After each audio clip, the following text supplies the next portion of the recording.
പത്തനംതിട്ടയിൽ മരം വീണ് ഗൃഹനാഥൻ മരിച്ചു. വിറകുപുരയ്ക്ക് മുകളിൽ മരം വീണായിരുന്നു അപകടം. ചുങ്കപ്പാറ സ്വദേശി ബേബി ജോസഫാണ് മരിച്ചത്.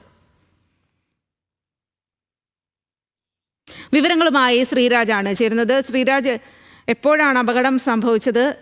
മഴയുണ്ടായിരുന്നോ? എങ്ങനെയാണ് ഈ ഒരു അപകടം ഉണ്ടായത്? സ്വാതി, ഉച്ച മുതൽ പത്തനംതിട്ട ജില്ലയുടെ വിവിധ ഭാഗങ്ങളിൽ ശക്തമായ മഴയും കാറ്റും അനുഭവപ്പെടുന്നുണ്ട്. ഇന്ന് വൈകിട്ടോടുകൂടിയാണ് ഇത്തരത്തിൽ മല്ലപ്പള്ളിയിൽ വീടിന് മുകളിലേക്ക് മരം വീഴുന്ന ഒരു സാഹചര്യം ഉണ്ടായത്. വെള്ളിക്കര സ്വദേശി ബേബി ജോസഫാണ് ഇത്തരത്തിൽ മരം വീണ് വീടിന് മുകളിലേക്ക് മരം വീണ് അതിനടിയിൽപ്പെട്ട് മരിക്കുന്ന സാഹചര്യം ഉണ്ടായത്.